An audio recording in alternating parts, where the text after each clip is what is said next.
T Will, man. That his interview yesterday, Mark, is what and when you've heard these pressers, once you hear one, you kind of hear them all.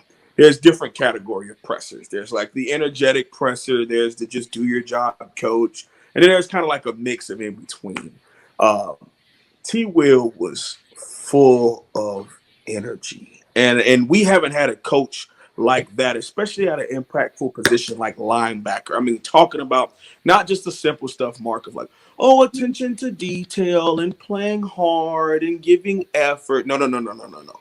He made every linebacker go up to the board and write down a Miami Hurricanes linebacker.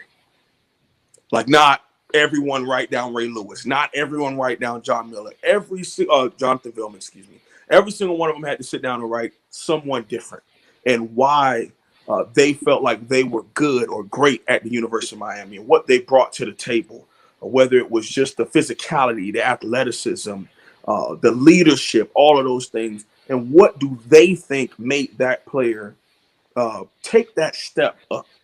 And what could you do to even be in the same sentence as guys like that? And just understand what you carry. And the biggest thing that I took from that is he finished that by saying, Mark, it's not even about the names on there. I just wanted you to know what you carry.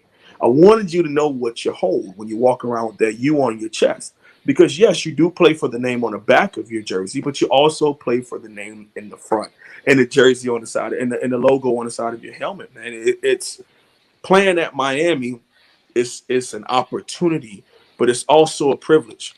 Of once you put pen to paper, you gotta take that step because you were able to get here and get that scholarship, man. And that type of stuff it was beautiful to hear Coach speak like that, man. I had somebody tweet at me and said, because I put like, all right, I admit it, he's my favorite coach on the staff, and someone tweeted at me and literally said, you loved him because you were looking in the mirror. That's something you would say if you got the Miami Hurricanes job. That's something you would do with whatever position, and they were right. They were right. So I really love T. Will and to talk about him as a coach.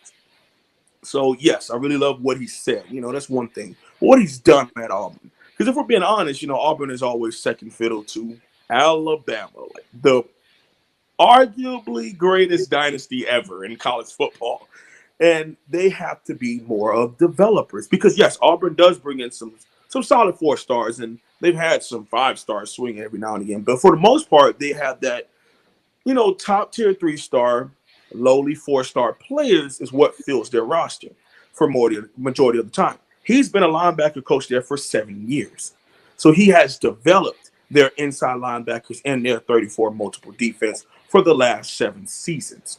Okay, now that brings a certain focus to a coach because it's not about going out and bringing in the 5 star linebacker that everybody in the country wants. It's also about bringing in a young man. When you turn that film on, something pops to you, something grasps you when you watch him play linebacker, a position that is just so important. I think we've lost that. We had Denzel Perryman, we've had Sean Spence, but none of them are even in the same sentence of some of the elite linebackers that Miami has had. The drop off really happened with like Tavares Gooden and John Beeson. Like they were the last like solid, really, really good first round caliber linebackers. And DP52 was the last one that was close to them. And we've struggled at linebacker ever since Denzel Perryman left to go 50th overall to the Chargers. It's been a position of need for a while. And to have someone who understands the importance of a star system, but to the point where he said, Mark, in his presser, he has his own star system. He creates his own star chart based on the young men that he sees deserves a scholarship for whatever institution that he's working at the time, man. So T. Will is definitely my number one. Number 2, Jess Simpson. Okay, Jess Simpson is a defensive line coach who was here after Coach Kulagowski in the year 2018 when the Miami Hurricanes led college football in TFLs and had a top 3 defense. Now, Do I expect those exact same statistics? No, because I understand that it is an ever moving thing. You know, college football continues to grow, but you're getting a coach who left you for a defensive line position in the National Football League.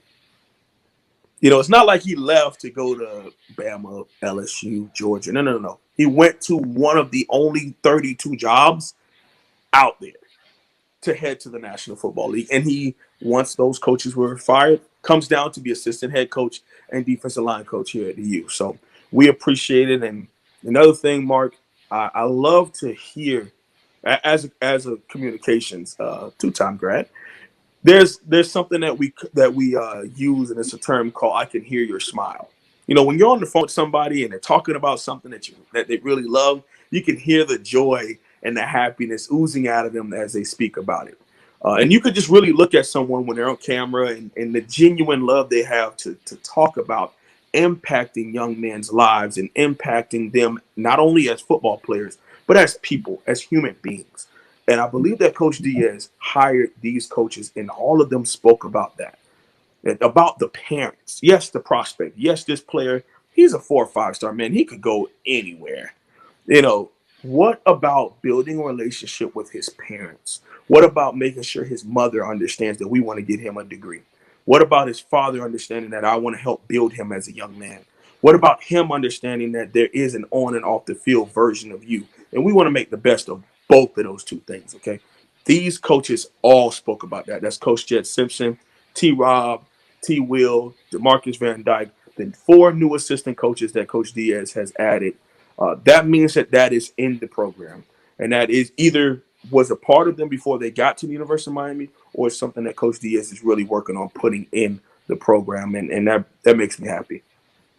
And for my years of studying it and doing it on camera, you know, with you for the last 2 years and 3 years on YouTube, we always get excited. You know, it's just what happens when you have a new toy. And yes, you know, you might be unboxing a new PS5, but you got to plug it in and turn it on to make sure that it works. Okay, you got to put the video game in the system or download the game to the system and then hit play to make sure that your controller works and that it's queued up right. Okay, like we just got to give it some time. You know, man, it sounds good. We're looking at the packaging and it looks beautiful. All the videos we read on it, all the YouTube stuff we looked up on it, all the audio on it, it sounds great. You gotta unbox. Okay, you gotta plug it in and you gotta play. These coaches, they've already started building relationships with the young men on the roster. They're building a relationship with the young men they want to be a part of our team moving forward in recruiting. They're building a relationship with the parents of both. Eventually, here in the next couple of weeks, we'll get them on the field. I'm excited. I'm not here to be a Debbie Downer. I'm not here to down talk it. I just want us to understand as a fan base that we have to give these coaches time to get on the field and mesh with the young men. You know, we got to see it. Uh, are they upgrades? Absolutely. You know, I think we've upgraded at every single position. We got to make sure that we give it time to mesh first. See what I mean? 11-1.